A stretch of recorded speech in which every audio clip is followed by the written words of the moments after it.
رمضان المبارک کا مہینہ شروع ہو رہا ہے، تو اسی حوالے سے کوئی کچھ مختصر سی بات میں عرض کرنا چاہتا ہوں۔ استقبال رمضان یا رمضان کی تیاری یا رمضان گزارنے کا طریقہ یا اس کے لیے کوئی منصوبہ بندی، کوئی پلاننگ کہ ہم کیا کریں۔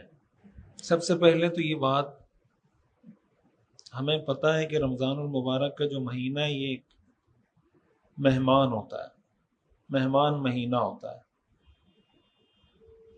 اس لیے کہ سال کے 11 مہینے روزے فرض نہیں ہیں، سال کا ایک مہینہ ہے جس میں اللہ نے روزے فرض کیے ہیں۔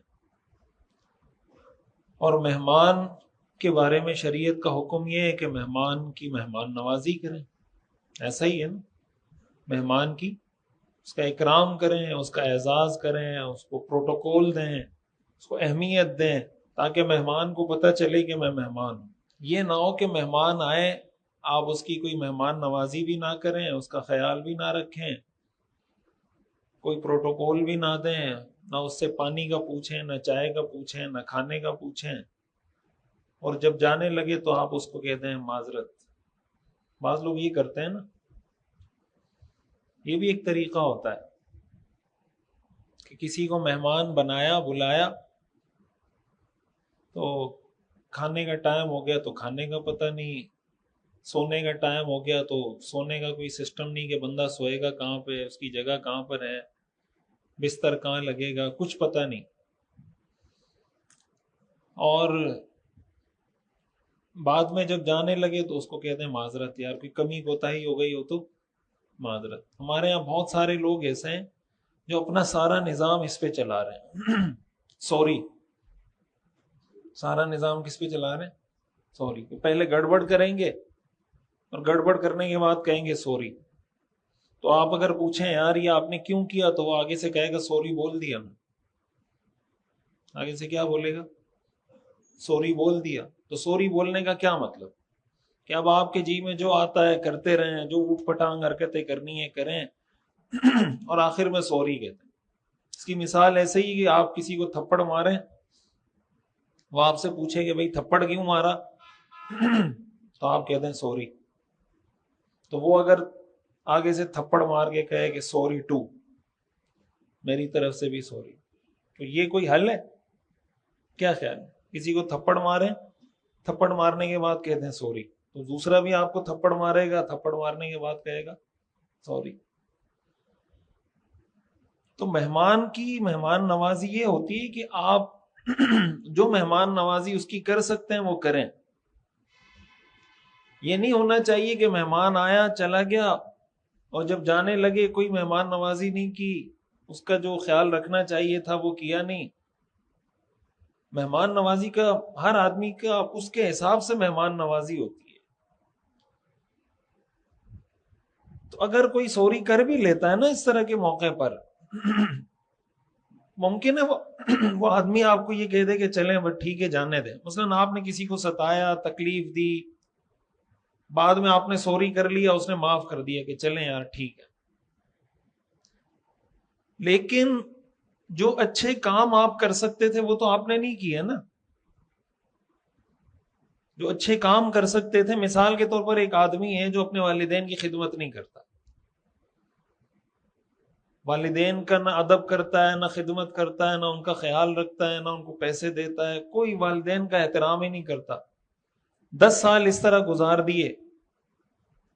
اب جب اس کو پتہ لگا کہ میرے والد صاحب کا انتقال ہونے لگا ہے، تو آخر میں والد صاحب کو کہہ دے سوری، والد صاحب کو کیا کہہ دے؟ سوری۔ تو ممکن ہے والد آگے سے کہہ دے ٹھیک ہے بیٹا میں نے معاف کر دیا۔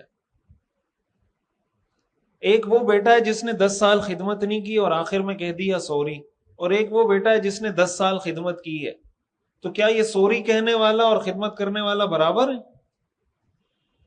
بولیں؟ جس بیٹے نے 10 سال خدمت نہیں کی، پوچھا تک نہیں ابا کو، اور 10 سال بعد کہہ دیا ابا سوری، اور ایک وہ بیٹا ہے جس نے 10 سال ابا کی خدمت کی ہے، کیا یہ دونوں برابر ہیں؟ تو یہ ہمیں پتہ ہونا چاہیے کہ انسان کو جب اللہ تعالیٰ کوئی اپرچونٹی دیتے ہیں، کوئی موقع دیتے ہیں، کچھ لوگ ہوتے ہیں جو اس کو اویل کرتے ہیں، کچھ لوگ ہوتے ہیں اس کو ضائع کر دیتے ہیں۔ کچھ ایسے ہوتے ہیں جو ضائع کرنے کے بعد سوری کر لیتے ہیں، کچھ ایسے ہوتے ہیں جو اس کو اویل کر لیتے ہیں، تو یہ بھی برابر نہیں ہو سکتے۔ جو موقع اللہ نے دیا ہے اس موقع کو اگر ضائع کر دیا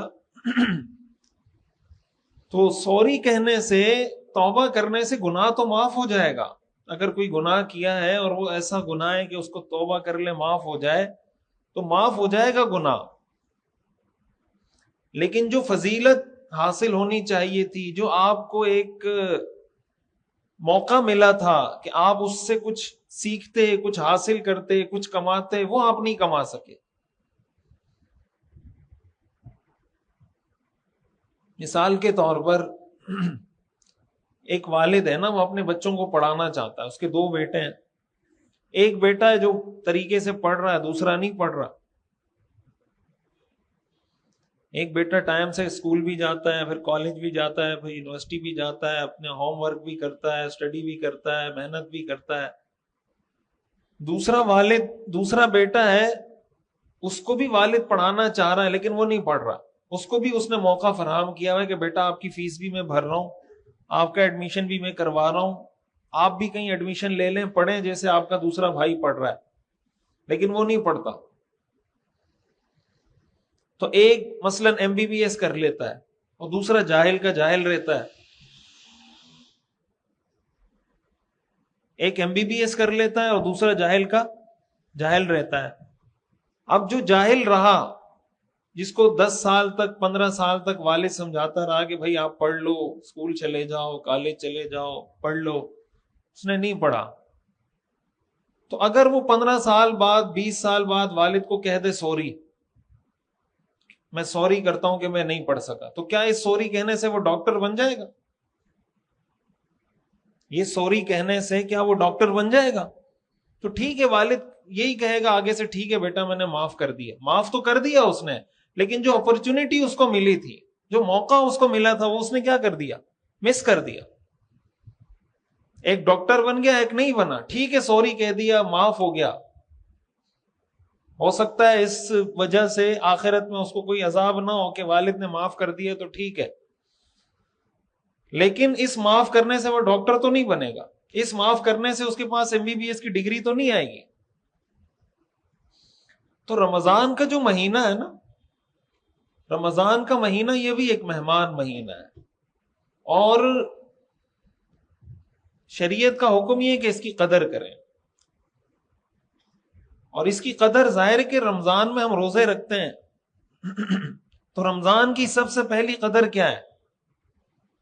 کہ رمضان کے روزے رکھیں۔ سب سے مین پوائنٹ، مرکزی نقطہ رمضان کا کیا ہے؟ کہ رمضان کے روزے رکھنے ہیں۔ یہی خصوصیت ہے نا رمضان کی کہ اس میں روزے فرض ہیں، باقی پورا 11 مہینے، پورا سال جو گزرتا ہے اس میں روزے فرض نہیں ہیں۔ قرآن کریم میں اللہ تعالیٰ فرماتے ہیں یا ایھا الذین آمنوا کتب علیکم الصیام، اے ایمان والو تم پر روزے فرض ہیں، من شہد منکم الشہر فلیصم، جو رمضان کا مہینہ پائے وہ رمضان کے روزے رکھے۔ تو سب سے پہلا اکرام تو یہ ہے کہ اللہ نے جو روزے فرض کیے وہ روزے رکھے جائیں۔ اب ہمارے ہاں روزہ چھوڑنے کے لیے یا روزہ توڑنے کے لیے بہانے تلاش کیے جاتے ہیں۔ یہ بات اچھے طریقے سے یاد رکھیں کہ روزہ صرف 2 لوگوں کو چھوڑنے کی اجازت ہے، ایک مسافر کو، ایک مریض کو۔ ایک مسافر، دوسرا مریض، ان 2 لوگوں کو روزہ چھوڑنے کی اجازت ہے، ان 2 کے علاوہ کسی کو روزہ چھوڑنے کی اجازت نہیں ہے۔ لوگ کہتے ہیں ہم جاب کر رہے ہیں، ہم ٹیکسی چلا رہے ہیں، ہم جناب مزدوری کر رہے ہیں، ہم ملازمت کرتے ہیں، ہم دکان چلاتے ہیں، تو بھائی رمضان کا مطلب یہ تھوڑی ہے کہ آپ کاروبار نہیں کریں گے، ملازمت نہیں کریں گے، ٹیکسی نہیں چلائیں گے، کریں سب کچھ کریں، لیکن اس کا یہ مطلب تو نہیں کہ روزہ چھوڑ دیں گے۔ کہتے ہیں جی مشکل ہوتی ہے، تو رمضان روزے کا مقصد یہ ہے، یعنی آپ کیا چاہتے ہیں کہ روزہ اس حالت میں گزرے کہ پیٹ بھی بھرا ہوا ہو، مجھے پیاس بھی نہ لگے، بھوک بھی نہ لگے، میں بالکل فریش ہوں، بالکل ایکٹیو بھی ہوں، یہ مطلب ہے روزے کا، یہ مطلب ہے۔ بھائی روزے میں آپ کو بھوک بھی لگے گی، روزے میں آپ کو پیاس بھی لگے گی، تو مقصد یہ ہے کہ آپ کو بھوک لگے۔ ہمارے یہاں بعض اوقات یہ ہوتا ہے کہ لوگ جب سحری کرتے ہیں تو سحری میں اتنا کھاتے ہیں کہ افطاری تک اس کی ڈکاریں آ رہی ہوتی ہیں، کہتے ہیں اتنا دبا کے کھاؤ تاکہ، کہتے ہیں نا ہر کھانے کو اپنی زندگی کا آخری کھانا سمجھ کے کھانا چاہیے، کہ پتہ نہیں اس کے بعد کھانا ملے گا یا نہیں ملے گا۔ تو ہمارے یہاں سحری لوگ اس طریقے سے کرتے ہیں، نہیں بھی جی چاہ رہا ہو تو ٹھونس رہے ہوتے ہیں زبردستی۔ بھائی ایک دن بھوکا رہنے سے کوئی آدمی مرتا نہیں ہے، کبھی کوئی مرا نہیں ہے ایک دن۔ اگر کوئی آدمی، ہم ایک دن کہاں بھوکا رہتے ہیں، ہمارا روزہ کوئی 7 8 9 گھنٹے کا روزہ ہوگا۔ حدیث میں آتا ہے رسول اللہ صلی اللہ علیہ وسلم سب سے زیادہ جو روزے رکھتے تھے رمضان کے، تو رکھتے تھے، وہ تو فرض ہیں، اس کے علاوہ جو آپ جس مہینے میں سب سے زیادہ روزے رکھتے تھے وہ شعبان کے مہینے میں رکھتے تھے۔ رمضان کے علاوہ سب سے زیادہ روزے حضور کس مہینے میں رکھتے تھے؟ شعبان میں۔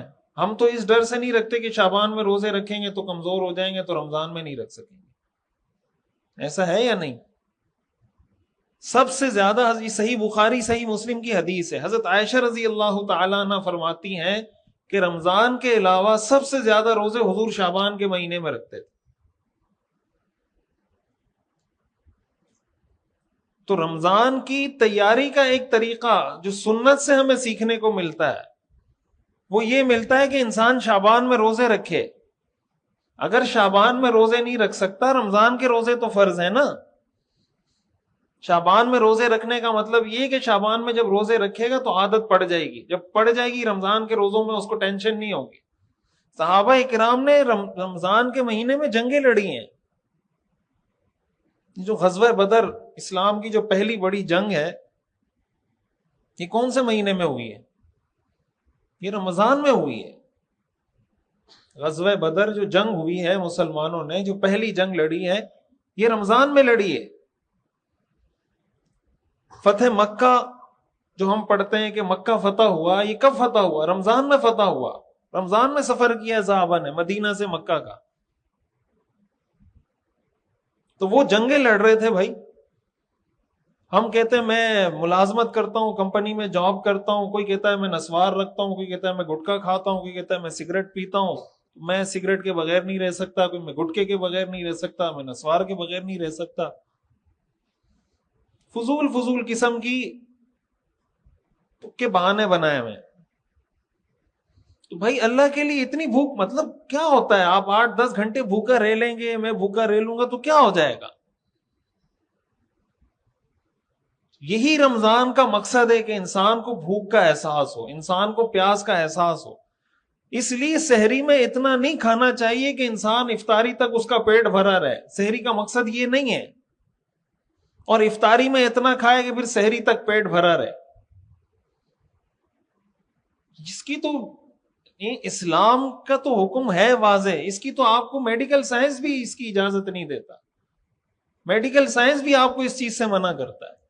آج کل تو انگریز اس پہ ریسرچ کر کے تحقیقی مقالات لکھ رہے ہیں، ریسرچ کر رہے ہیں، آرٹیکل لکھ رہے ہیں کہ بھئی سال میں اس طرح کا کوئی مہینہ ایک ہونا چاہیے جس میں آدمی اتنا عرصہ، اتنا ڈیوریشن بھوکا رہے تاکہ اس کا نظام ٹھیک ہو جائے۔ تو اس لیے جو سب سے پہلی ذمہ داری ہے رمضان میں، ہمارے ہاں ایسے اسکالرز بھی موجود ہیں متجددین جو چھوٹی چھوٹی باتوں پہ لوگوں کو کہتے ہیں۔ ہمارے یہاں ایک صاحب ہے، انہوں نے کہا کہ اگر آپ کے ایگزام ہو رہے ہیں تو آپ کو لگتا ہے کہ میں پیپر دینے میں مشکل ہوگی تو آپ روزہ چھوڑ دیں۔ پیپر دینے میں کیا ہوگی؟ مشکل ہوگی تو روزہ چھوڑ دیں۔ مطلب اس کا کوئی کرائٹیریا ہے کہ مشکل کا سٹینڈرڈ کیا ہے؟ کوئی آدمی اگر یہ کہے کہ مجھے مسجد سے گھر آتے ہوئے مشقت ہوتی ہے تو پھر اس کو بھی اجازت ہوگی۔ بھائی کوئی آدمی اگر یہ کہے کہ میرا گھر مسجد سے تھوڑا دور ہے اور میں پیدل جاتا ہوں اور مجھے بہت مشقت ہوتی ہے، اس کو بھی روزہ چھوڑنے کی کیا ہوگی؟ اجازت ہوگی۔ مطلب کوئی سٹینڈرڈ تو ہونا چاہیے نا کہ مشقت کا کتنا لیول ہو کہ تب جا کر شریعت اجازت دیتی ہو کہ اتنی مشقت ہو رہی ہو تو روزہ چھوڑ سکتے ہیں۔ تو قرآن نے خود متعین کر دیا من کان منکم مریضا او علی سفر، کہ کوئی مریض ہو، مثال کے طور پر کسی کو شوگر ہے اور اس کو ڈاکٹر نے یہ کہا ہے کہ بھئی آپ ہر 2 گھنٹے بعد کچھ کھائیں، نہیں کھائیں گے تو آپ کو نقصان ہو سکتا ہے، ایسا کوئی مریض ہے تو اس کو روزہ چھوڑنے کی اجازت ہے۔ کوئی ایسا مسئلہ ہے کہ ڈاکٹر اس کو یہ سجیسٹ کرے کہ آپ ہر 2-3 گھنٹے بعد کچھ کھائیں گے تو آپ زندہ رہ سکتے ہیں، نہیں تو آپ کو کوئی مشکل ہو سکتی، تو اس لیے بلا وجہ روزہ چھوڑنا یا روزہ چھوڑنے کے لیے بہانے تلاش کرنا یہ رمضان کا مذاق اڑانے کے مترادف ہے۔ اپنے گھروں میں اس چیز کا ماحول بنائیں۔ جو بچے بڑے ہو رہے ہوتے ہیں نا، بالغ ہونے کے قریب ہوتے ہیں، چھوٹے بچوں سے روزہ نہ رکھوائیں جو بہت چھوٹے بچے ہیں۔ جو بالغ ہونے کے قریب بچے ہیں ان کو پہلے بالغ ہونے سے پہلے عادت ڈلوائیں۔ اگر وہ پورا روزہ نہیں رکھ سکتے ان کو آدھا روزہ رکھوا لیں، 4 گھنٹے کا روزہ رکھوا لیں، 5 گھنٹے کا روزہ رکھوا لیں، ایک دن 4 گھنٹے کا رکھوا لیں، پھر 5 گھنٹے کا رکھوا لیں، پھر کوئی ہفتے بعد کوئی پورا روزہ رکھوا لیں۔ ان کو بتائیں کہ یہ ایک اہم چیز ہے، اہم عبادت ہے۔ تو سب سے پہلی جو اہم چیز ہے، اس میں کوئی کوتاہی، کوئی سستی، یہ بات بہت واضح ہونی چاہیے کہ یہ 2 صورتیں بس، مرض اور سفر، ان 2 کے علاوہ آپ کچھ بھی کرتے ہیں، آپ کچھ بھی کرتے ہوں روزہ چھوڑنے کی اجازت نہیں۔ ہاں کوئی آدمی مزدوری کرتا ہے، مثال کے طور پر ایسی مزدوری کر رہا ہے کہ اس نے روزہ رکھا ہے لیکن اس کو پیاس لگ رہی ہے اور اس کو یہ لگتا ہے کہ اب میں اس حد تک پہنچ گیا ہوں کہ اگر میں پانی نہیں پیوں گا تو میں مر جاؤں گا، تو پھر شریعت کہتی ہے کہ روزہ توڑ دو۔ ایک ہوتا ہے روزہ چھوڑنا، ایک ہوتا ہے روزہ توڑنا، یہ 2 الگ الگ چیزیں ہیں۔ روزہ چھوڑنے کا مطلب یہ کہ کوئی رکھے ہی نہیں، کوئی رکھے ہی نہیں، یہ 2 لوگوں کے لیے کہ 2 لوگوں کو اجازت ہے کہ نہ رکھیں۔ مریض وہ نیت ہی نہ کرے کہ بھائی میں نے نہیں رکھنا، ٹھیک ہے، اس کو مریض سے مراد بھی ہر مریض نہیں، کسی کے سر میں درد ہو رہا ہے تو روزہ چھوڑ دے، دانت میں درد ہو رہا ہے تو روزہ چھوڑ دے۔ مریض کا مطلب ایسا مرض کہ اس کو ڈاکٹر یہ کہے کہ آپ اگر روزہ رکھیں گے تو اس روزے کی وجہ سے آپ کا مرض بڑھ جائے گا اور اس سے آپ کی جان کو خطرہ ہو سکتا ہے، یا آپ کا مثلاً کوئی گردے کام کرنا چھوڑ سکتے، کوئی بھی ایسا کہ اس سے اس کو کوئی ایسا نقصان ہو رہا ہو۔ ایک ہوتا ہے روزہ توڑنا۔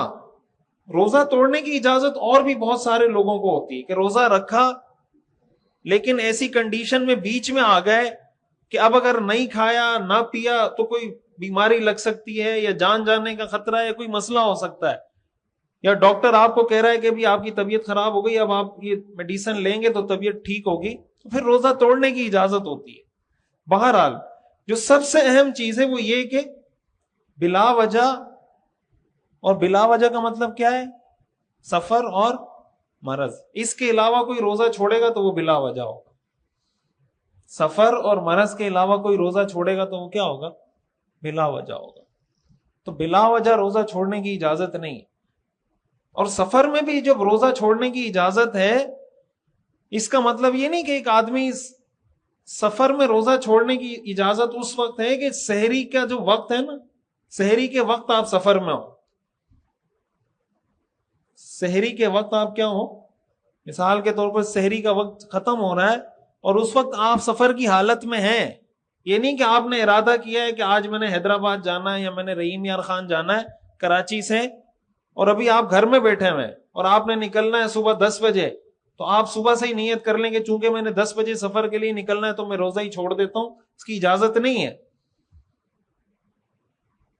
اجازت اس صورت میں ہے کہ آپ کا سحری کا وقت اس وقت ختم ہو رہا ہے جب آپ کا سفر شروع ہو چکا ہے، آپ سفر کی حالت میں۔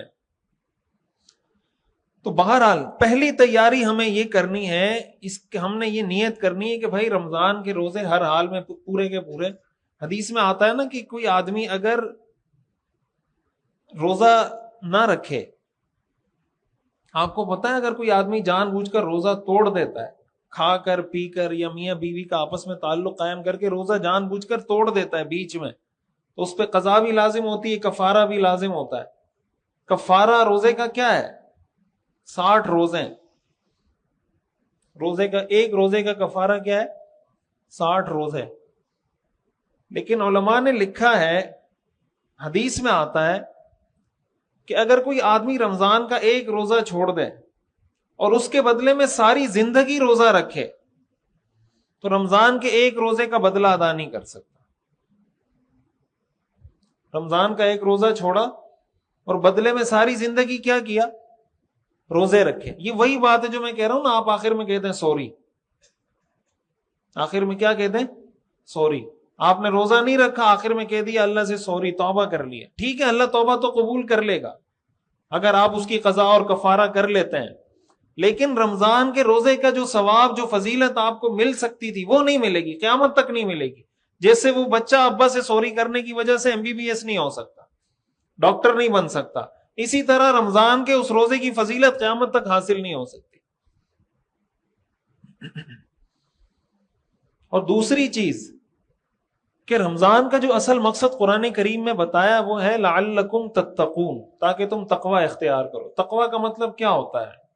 کہ انسان حرام کاموں سے بچے, انسان حرام کاموں سے بچے.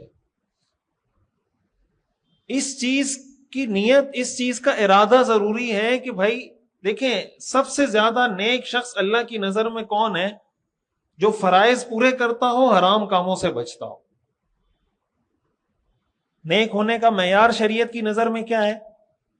فرض کام کیا کرے؟ پورے کرے, اور حرام کاموں سے بچے. اگر کوئی آدمی فرائض تو پورے کر رہا ہے, مثلا نماز بھی پڑھ رہا ہے, روزہ بھی رکھ رہا ہے, حج بھی کر رہا ہے, زکوٰۃ بھی دے رہا ہے, لیکن حرام کاموں سے نہیں بچ رہا, ہمارے معاشرے میں اس کو بھی نیک سمجھا جاتا ہے. مثال کے طور پر ایک آدمی نماز بھی پڑھتا ہے, اس کی داڑھی بھی ہے, ٹوپی بھی ہے, پگڑی بھی پہنتا ہے,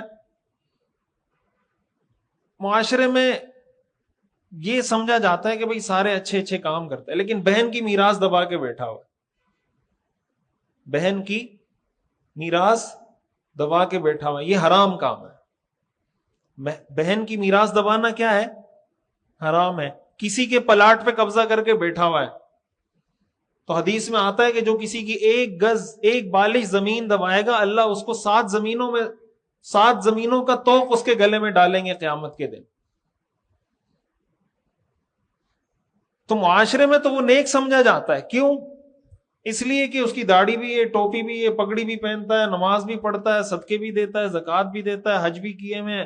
لوگ سمجھتا ہے حاجی صاحب ہے, بہت نیک آدمی ہوگا, مفتی صاحب ہے, دین پڑھا ہوا ہے, بہت نیک ہوگا, مولانا صاحب ہے, بہت نیک ہوگا, امام صاحب ہے, بہت نیک ہوگا. لیکن بہن کی میراث دبا کے بیٹھا ہوا ہے. اللہ کی نظر میں وہ حاجی صاحب, وہ مفتی صاحب, وہ مولانا صاحب, اللہ کی نظر میں وہ نیک نہیں ہے. حدیث میں آتا ہے اتق المحارم تکن اعبد الناس. رسول اللہ صلی اللہ علیہ وسلم نے حضرت ابو ہریرہ سے فرمایا کہ میں تمہیں 5 باتیں سکھاتا ہوں, یا اس پہ خود عمل کر لو, یا میری یہ بات کسی ایسے شخص تک پہنچا دو جو اس پہ عمل کرے. حضرت ابو ہریرہ فرماتے ہیں حضور نے میرا ہاتھ پکڑا اور ایک ایک کر کے آپ گنوانے لگے. آپ نے فرمایا اتق المحارم تکن اعبد الناس, اللہ کی حرام کی ہوئی چیزوں سے بچو, سب سے بڑے عبادت گزار بن جاؤ گے. سب سے زیادہ عبادت گزار, سب سے زیادہ نیک انسان وہ ہوتا ہے جو حرام کاموں سے اپنے آپ کو بچاتا ہے. نوافل کی اپنی جگہ اہمیت ہے کہ آپ تہجد پڑھیں, اشراق پڑھیں, اوابین پڑھیں, سنتیں پڑھیں, ان سب کی اپنی جگہ اہمیت ہے. نفلی صدقات دیں, نفلی حج کریں, نفلی عمرے کریں, یہ نفلی کاموں کی اپنی فضیلت ہے, لیکن یہ شریعت کی نظر میں معیار نہیں ہے کسی کے نیک ہونے کا. مثال کے طور پر آپ مجھے یہ بتائیں کہ ایک آدمی ہے جو فرائض پورے کرتا ہے لیکن سود کھا رہا ہے اور بہن کی میراث دبا کے بیٹھا ہوا ہے, رشوت لیتا ہے, کرپشن کر رہا ہے, 2 نمبری کر رہا ہے. اور یہ جو فرائض پورے کرنے والا ہے یہ اشراق بھی پڑھتا ہے, اوابین بھی پڑھتا ہے, تہجد بھی پڑھتا ہے, ساری نوافل نمازیں بھی, نفل نمازیں بھی پڑھتا ہے, صدقے بھی دیتا ہے. کیا قیامت کے دن اللہ اس کو بخش دے گا؟ پر آیا تو اللہ کسی کو بھی بخش سکتا ہے. قانون کی بات کر رہا ہوں, جو قانون ضابطہ اللہ نے ہمیں بتایا ہے. تو اللہ اس سے یہ سوال کرے گا یا نہیں کرے گا کہ تم نے رشوت کیوں لی تھی؟ اللہ اس سے یہ سوال کرے گا یا نہیں کہ تم نے بہن کا حق کیوں دبایا تھا؟ اللہ اس سے یہ سوال کرے گا یا نہیں کہ غیبت کیوں کی تھی؟ اور ایک وہ آدمی ہے جو نہ اوابین پڑھتا ہے، نہ اشراق پڑھتا ہے، نہ چاشت کی نماز پڑھتا ہے، نہ نفلی صدقہ دیا اس نے، لیکن فرائض بھی پورے ہیں، حرام کاموں سے بھی پورا پورا بچا ہے، تو وہ جنت میں جائے گا۔ یہ نوافل اس لیے ہیں، حدیث میں آتا ہے کہ فرائض میں کوئی کمی کوتاہی رہ جائے اللہ قیامت کے دن ان نوافل سے اس کو پورا کرے گا۔ مثال کے طور پر ایک آدمی فرض نمازیں پوری پڑھ رہا ہے لیکن ظاہر ہے ہم حق تو ادا نہیں کر سکتے، تو جب ہم تہجد پڑھتے ہیں، اشراق پڑھتے ہیں، چاشت پڑھتے ہیں، نوافل پڑھتے ہیں، اس کا فائدہ یہ ہوگا کہ فرائض میں جہاں جہاں کمی ہوگی اللہ اس کے ذریعے اس کو کور کر دیں گے کہ بھائی ٹھیک ہے اس نے نفل بھی پڑھی ہوئی ہیں تو بس ٹھیک ہے، اس کی یہ فرض نمازیں بھی قبول ہیں۔ تو دوسری جو اہم چیز ہمیں سیکھنی ہے، سمجھنی ہے، وہ یہ کہ ہمارے ہاں جو نیکی کے معیارات ہیں وہ الگ ہیں، شریعت کی نظر میں نیکی کے معیارات الگ ہیں۔ میں بار بار اس پہ بات کرتا ہوں کہ اسلام کا مزاج سمجھیں، اسلام کا بزرگی کا مزاج سمجھیں، اسلام کا نیکی کا مزاج سمجھیں۔ بعض لوگ بزرگ ہوتے نہیں ہیں، ان کی شکل و شباہت بزرگوں والی ہوتی ہے، اور اس شکل و شباہت کے ذریعے بہت سارے لوگ، سب ایسے نہیں لیکن بہت سے ایسے لوگ ہیں جو یہ شکل و شباہت اختیار اس لیے کرتے ہیں کہ لوگوں کو دھوکہ دیں، فراڈ کریں لوگوں کے ساتھ۔ وہ داڑھی رکھتے اس لیے کہ میں کسی کے ساتھ فراڈ کروں، کسی کو پتہ نہیں چلے گا، وہ کہے گا داڑھی والا یار یہ تو فراڈ نہیں کرے گا۔ وہ ہاتھ میں تسبیح رکھتا ہے اس لیے کہ میرے ہاتھ میں تسبیح دیکھے گا تو گاہک میرے قریب آئے گا کہ یہ نیک آدمی ہے، اس سے خریداری کرو۔ تو وہ تسبیح نہیں ہوتی، وہ اصل میں جال ہوتا ہے، شکاری کا جال ہوتا ہے۔ اس نے وہ تسبیح ہاتھ میں اس لیے رکھی ہوتی ہے کہ کوئی آئے اور اس جال میں پھنسے اور پھر وہ اس کو دھوکہ دیتا ہے۔ اتق المحارم تکن اعبد الناس، رسول اللہ صلی اللہ علیہ وسلم نے فرمایا اللہ کی حرام کی ہوئی چیزوں سے بچو، سب سے بڑے نیک انسان بن جاؤ گے۔ تو رمضان میں ہمیں اس چیز کی پریکٹس بھی کروائی جاتی ہے اور ہم نے یہ نیت بھی کرنی ہے کہ کم از کم رمضان میں ہم نے حرام کاموں سے اپنے آپ کو بچانا ہے۔ جب یہ پریکٹس رمضان میں ہو جائے گی تو رمضان کے بعد بھی کنٹینیو رہے گی۔ اور اب یہ دیکھیں اپنی زندگی میں کہ میری زندگی میں کہاں کہاں ایسے کام ہیں جو میں حرام کاموں کا ارتکاب کروں۔ کہیں پہ کوئی رشوت لے رہا ہے، کوئی کرپشن کر رہا ہے، کوئی ملاوٹ کر رہا ہے، کوئی دو نمبری کر رہا ہے، کسی کا حق دبایا ہوا ہے، کوئی غیبت کر رہا ہے، کوئی بھی ایسا کام جس کو شریعت نے حرام قرار دیا ہے، سود لے رہا ہے، اس سے اپنے آپ کو دور کریں۔ اسی کو تقویٰ کہتے ہیں۔ جب تک حرام کاموں سے خود کو دور نہیں کریں گے رمضان کی کوئی برکت حاصل نہیں ہوتی۔ حدیث میں آتا ہے من لم يدع قول الزور والعمل به فليس لله حاجة في ان يدع طعامه وشرابه۔ حدیث میں آتا ہے جو آدمی جھوٹی بات، جھوٹ بولنا نہیں چھوڑتا اور جھوٹی بات پر عمل کرنا نہیں چھوڑتا، اللہ کو اس کے روزے کی کوئی حاجت نہیں ہے کہ وہ کھانا پینا چھوڑ دے۔ یعنی ایسے ہی اپنے آپ کو بھوکا رکھا ہوا ہے، اس نے اپنے آپ کو پریشان کر رہا ہے۔ من لم يدع قول الزور والعمل به، جو جھوٹی بات، جھوٹ سے باز نہیں آتا۔ یہ جھوٹ بولنا کیا ہے؟ حرام ہے۔ جھوٹ بولنا کیا ہے؟ حرام ہے۔ تو حدیث میں ہے کہ جو آدمی رمضان میں بھی جھوٹ بولتا ہے تو اللہ کو اس کی کوئی ضرورت نہیں کہ وہ کھانا پینا چھوڑ دے۔ حدیث میں آتا ہے نا کہ رمضان میں کسی سے جھگڑا مت کرو، اگر تمہیں کوئی گالی دے، کوئی برا بھلا کہے تو آگے سے کہو انی امرؤ صائم، میں روزے سے ہوں۔ رمضان میں اگر کوئی لڑے تو کیا کرو؟ آگے سے کیا جواب دو؟ کہ میں روزے سے ہوں۔ تو حدیث میں آتا ہے کہ جو آدمی روزہ رکھے تو پھر اس کو چاہیے کہ نہ کسی کو گالی دے، نہ کسی سے لڑے، اور اگر اس سے کوئی لڑے یا اس کو کوئی گالی دے تو آگے سے کہے کہ میں گالی نہیں دوں گا، میں نہیں لڑوں گا، کیونکہ میں روزے سے ہوں۔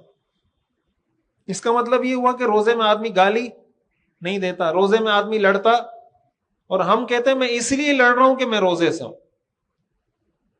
ہمارے یہاں ساری لڑائیاں رمضان میں ہوتی ہی نہیں ہوتی۔ تو آپ عصر کے بعد سڑک پہ نکلیں، کوئی رکشے والا لڑ رہا ہوگا، کوئی فروٹ والا لڑ رہا ہوگا، کوئی بندہ سبزی والے سے لڑ رہا ہوگا، سبزی والا مسدے والے سے لڑ رہا ہوگا، بس والا کسی اور سے لڑ رہا ہوگا، گھر میں شوہر بیوی سے، بیوی شوہر سے، بیٹا باپ سے، باپ بیٹے سے۔ سب کے پیچھے ریزن کیا ہے؟ میرا روزہ ہے. کہتے ہیں اس کو روزہ لگ گیا. وہ کیا لگ گیا؟ روزہ لگ گیا. روزہ لگنے کا تقاضا تو یہ تھا کہ انسان نہ لڑے. شریعت یہ کہتی ہے کہ آپ بھائی شوہر بیوی سے لڑ رہا ہے, کیوں لڑ رہا ہے؟ بھائی میرا روزہ ہے. بھائی بیوی کا بھی تو روزہ ہے. آپ ریڑی والے سے لڑ رہے ہیں, کیوں لڑ رہے ہیں؟ اس لیے کہ میرا روزہ ہے. تو ریڑی والے کا بھی تو روزہ ہے. آپ رکشے والے سے لڑ رہے ہیں, کیوں لڑ رہے ہیں؟ اس لیے کہ میرا روزہ ہے. تو رکشے والے کا بھی تو روزہ ہے. تو شریعت تو یہ کہہ رہی ہے کہ آپ کو کوئی گالی دے تو آپ کہیں کہ میں جواب نہیں دوں گا اس لیے کہ میرا روزہ ہے. ہم کہتے ہیں میں گالی اس لیے دے رہا ہوں کہ میرا روزہ ہے. ایسا ہے یا نہیں؟ گالی ہم اس لیے دیتے ہیں, لڑتے اس لیے کہ میرا کیا ہے؟ روزہ ہے. تو یہ ہمارا سٹینڈرڈ اور شریعت کا سٹینڈرڈ 180 ڈگری پر ہے یا نہیں ہے؟ یعنی شریعت کہہ رہی ہے کہ آپ لڑو نہیں اس لیے کہ تم روزے سے ہو. ہم کہتے ہیں ہم اس لیے لڑتے ہیں کہ ہم روزے سے ہیں. یہ میں آپ کو چند مثالیں دے رہا ہوں. حدیث میں آتا ہے کہ جھوٹ چھوڑ دو, گالی دینا چھوڑ دو, لڑائی جھگڑا چھوڑ دو. یہ ساری چیزیں حرام ہے نا. یہ ساری چیزیں کیا ہیں؟ جھوٹ بولنا حرام ہے, کسی کو گالی دینا حرام ہے, ایسے ہی بلا وجہ لوگوں سے لڑنا جھگڑنا حرام ہے. تو اس سے معلوم یہ ہوتا ہے کہ اسلام ہمیں یہ درس دینا چاہ رہا ہے کہ بھئی حرام کاموں سے خود کو بچاؤ. رمضان میں حلال کھانا پینا چھوڑ دیتے ہیں. اسی کی مشق کروائی جا رہی ہے کہ جب حلال اللہ کے کہنے پہ چھوڑ دیا تو رمضان کے بعد حرام بھی اللہ کے کہنے پہ چھوڑ دینا. تو تیسرے نمبر پر یہ بات ہمیں سمجھنی چاہیے کہ ہم نے حرام کاموں سے اپنے آپ کو بچانا ہے. حرام کاموں سے اپنے آپ کو بچانا ہے. اور ہم ذرا اپنی زندگی پہ نظر ڈالیں کہ کہاں کہاں ہماری زندگی میں کیا کیا مسئلہ ہے. اور آخری بات, اس بات کی کوشش کرنی چاہیے کہ بھائی میرا ابھی کا جو میرا ٹائم ہے اور جب میرا رمضان ختم ہو تو مجھ میں کوئی چینجنگ ہونی چاہیے. ہمارے یہاں عموماً کیا ہوتا ہے کہ رمضان جب شروع ہوتا ہے تو لوگوں میں بڑا ایک جوش ہوتا ہے, ایک جذبہ ہوتا ہے, اچھی بات ہے. لیکن جب رمضان کے 5-10 روزے گزرتے ہیں لوگ پھر ٹھنڈے ہو جاتے ہیں. پھر جب رمضان کا آخری عشرہ شروع ہوتا ہے پھر لوگوں میں جذبہ پیدا ہوتا ہے, پھر عبادت کی طرف آتے ہیں. تو شروع اور آخر میں تو ٹھیک ہوتے ہیں, یہ جو بیچ کا پیریڈ ہے نا اس میں ڈھیلے پڑ جاتے ہیں. شروع کے 5 دن بھی ٹھیک ہوں گے, آخر کے 5 دن بھی ٹھیک ہوں گے, بیچ کے جو 20 دن ہیں اس میں ڈھیلے پڑ جاتے ہیں. اس چیز کا ہمیں پتہ ہونا چاہیے کہ یہ رمضان کی عبادت ہم نے صرف شروع کے 5 دن اور آخر کے 5 دن نہیں کرنی. اور ایک بات یہاں میں ضمناً یہ بھی عرض کر دوں, ہمارے ہاں یہ ہوتا ہے کہ رمضان میں لوگوں کا مسجد کی طرف رجوع ہوتا ہے, نوجوان بھی آتے ہیں, ہر طرح کے مسلمان کوشش کرتے ہیں کہ کم از کم رمضان میں نمازوں کا اہتمام کریں. ہمارے بعض لوگ ایسے لوگوں کو تانا دیتے ہیں, ایسے نوجوانوں کو کیا کرتے ہیں؟ تانا دیتے ہیں کہ یہ رمضانی مسلمان ہے. کہتے ہیں پھر رمضان آ گیا, پھر مسجد میں نظر آنا شروع ہو گیا, جس سے یہ مسجد کوئی میرے باپ دادا کی ہے. بھائی ہم کون ہوتے ہیں کسی کو تانے دینے والے؟ اگر وہ نماز پڑھنے کے لیے آ رہا ہے تو اس کو اپریشیٹ کریں نا, اس کو اس طریقے سے وصول کریں, اتنی اس کو محبت دیں, اتنا اس کو پیار دیں, اتنا اس کو سینے سے لگائیں کہ وہ یہ کہے کہ یار اب پورا سال نماز پڑھنی ہے. بھائی آپ اگر پورا سال نماز پڑھتے ہیں اور ایک آدمی صرف رمضان میں پڑھتا ہے, اس کا کیا مطلب کہ آپ اس کو تانے دیں گے؟ کیا آپ کے پاس سرٹیفکیٹ ہے کہ آپ پورا سال نماز پڑھ کے جنت میں جائیں گے اور یہ جہنم میں جائے گا؟ کیا کوئی ایسی گارنٹی ہے آپ کے پاس کہ ہم چونکہ پورا سال نماز پڑھتے ہیں تو ہم جنت میں جائیں گے, اور یہ رمضان میں پڑھتا ہے تو یہ جہنم میں جائے گا؟ اس کا یہ مطلب نہیں کہ رمضان کے علاوہ نماز نہیں پڑھنی چاہیے, یہ مطلب نہیں ہے. مطلب یہ کہ کسی کو تانا مت دیں. حدیث میں آتا ہے نا کہ بنی اسرائیل میں 2 شخص تھے, 2 بھائی تھے, ایک بہت نیک تھا اور ایک بہت گناہگار تھا. جو نیک بھائی تھا وہ بار بار اپنے گناہگار بھائی کو سمجھاتا تھا, بھائی نماز پڑھو, یہ کرو, وہ کرو, بات ہی نہیں سنتا تھا. وہ جو نیک تھا اس کو اپنے نیکی پہ گھمنڈ تھا. اس نے ایک دن کہا کہ اللہ کی قسم تجھے اللہ کبھی نہیں بخشے گا. اپنے گناہگار بھائی کو کیا کہا کہ اللہ کی قسم تجھے اللہ کبھی نہیں بخشے گا. تو حدیث میں آتا ہے اللہ نے فرمایا من ذا الذی یتعلی علی, یہ میرے نام کی قسم کون کھا رہا ہے؟ تو اللہ نے فرمایا اس گناہگار کو میں نے بخش دیا اور اس کو جہنم میں داخل کر دیا. اللہ سے کوئی پوچھ سکتا ہے اس گناہگار کو؟ بھائی ہم اگر پورا سال نماز پڑھ رہے ہیں، کیا ہمارے پاس اس بات کی گارنٹی ہے کہ ہمارے پورے سال کی نمازیں قبول بھی ہو رہی ہیں یا نہیں ہو رہی؟ ہر نماز قبول ہوتی ہے؟ ایک ہی مسجد میں ایک ہی نماز میں کھڑے ہوئے شخص، مثال کے طور پر عشاء کی نماز ہم نے پڑھی، کیا ہم کسی کے بارے میں یہ کہہ سکتے ہیں کہ اس کی عشاء کی نماز قبول ہوئی اور اس کی قبول نہیں ہوئی؟ آپ کسی مفتی صاحب سے پوچھیں گے، وہ تو آپ کو یہی کہے گا آپ نے وضو کیا تھا، تکبیر تحریمہ کہی تھی، رکوع کیا، سجدہ کیا، آپ کی نماز ہو گئی.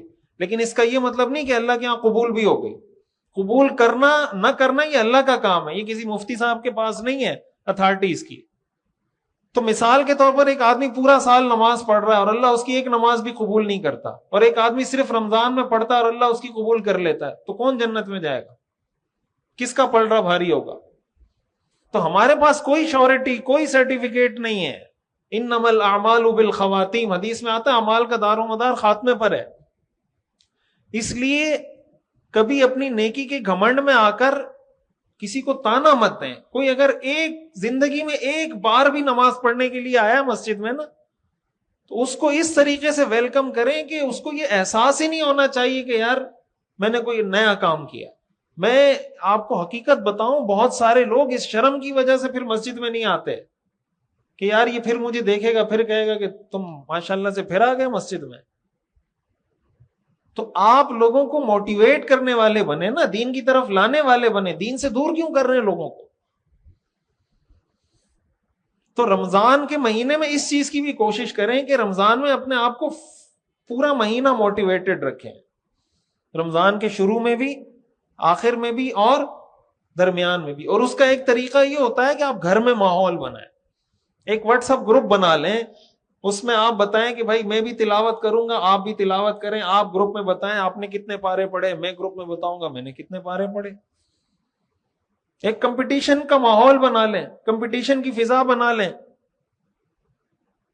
گھر میں جو خواتین کے کام ہیں کوشش کریں ان پہ بوجھ ہلکا کریں کام کا.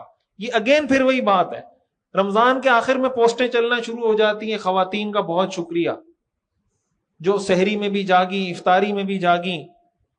تو بھائی پورا مہینہ تو وہ جاگی، آپ نے پورا مہینہ ان کے ساتھ کیا کوآپریٹ کیا ہے؟ یہ وہی بات ہے کہ کسی کو ستاؤ آخر میں کہہ دو سوری. وہی طریقہ ہے، پورا مہینہ اس کو گدھے کی طرح کام لو آخر میں کہہ دو شکریہ. بھائی آپ بھی تو کچھ کرو نا. شکریہ کہنے سے کیا ہوتا ہے؟ آپ مجھے بتائیں، ایک وہ آدمی ہے جو اپنی بیوی کے ساتھ کسی پلیٹ کو ہاتھ نہیں لگاتا، سارے کام اس کے ذمہ ڈالے ہوئے، اور مہینے کے آخر میں ایک پوسٹ بنا کے شیئر کر دیتا ہے میری بیوی کا شکریہ. اور ایک وہ آدمی ہے جو پورا مہینہ اپنی بیوی کے ساتھ کام میں ہاتھ بٹا رہا ہے. بیوی کے لیے کون بہتر ہے؟ پوسٹ کرنے والا؟ جیسے بہت سارے لوگ ہمارے ہاں فادر ڈے، مدر ڈے منانا شروع ہو گئے نا. وہ کہتے ہیں باپ کمرے میں بیٹھا دوائی کو ترس رہا ہوتا ہے، ادھر بیٹا پوسٹ کر رہا ہوتا ہے happy father day, happy father day. Happy ماں کو ادھر خدمت کی ضرورت ہے، یہ ادھر پوسٹ کر رہا ہے ہیپی مدر ڈے. تو اگر آپ پوسٹ نہیں کریں گے ہیپی فادر ڈے لیکن ابا کی خدمت کریں گے تو ابا کو خوشی ہوگی یا ہیپی فادر ڈے سے خوشی ہوگی؟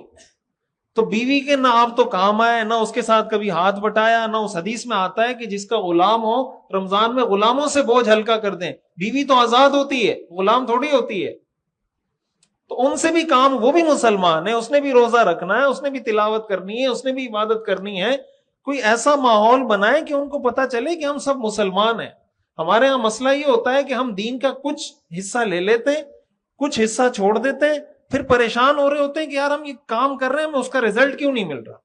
تو رزلٹ اس وقت ملے گا جب اس کو ایز اے ہول پوری چیز کو آپ اڈاپٹ کریں گے. یہ نہیں کہ کچھ لے رہے ہیں کچھ چھوڑ رہے ہیں. تو سسٹم کو آپ اگر ایسے فالو کریں گے اس سسٹم کے رزلٹ نہیں ملتے.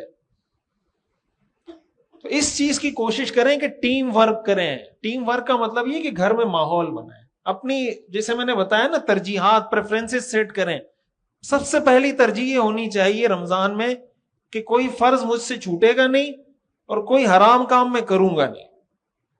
اگر کوئی اس پہ آ جاتا ہے نا تو بس اس کے لیے اس کا مطلب اس کا رمضان کامیاب ہے کہ فرض کام چھوٹے گا نہیں اور کوئی حرام کام میں کروں گا نہیں. اور اگر کسی حرام کام میں مبتلا ہوں اس سے اپنے آپ کو بچاؤں گا. اور یہ کوشش کرنی چاہیے کہ اپنے آپ کو قرآن سے جوڑے. رمضان کا جو مہینہ ہے اس کی قرآن کے ساتھ خاص نسبت ہے. جس کو قرآن نہیں آتا وہ قرآن سیکھے. تلفظ تجوید نہیں آتی تو وہ سیکھے. جس کو قرآن پڑھنا آتا ہے وہ قرآن کا ترجمہ سیکھے. تشریح قرآن کا ترجمہ پڑھا کریں. مفتی تقی عثمانی صاحب دامت برکاتہم کا ترجمہ ہے آسان ترجمہ ہے قرآن.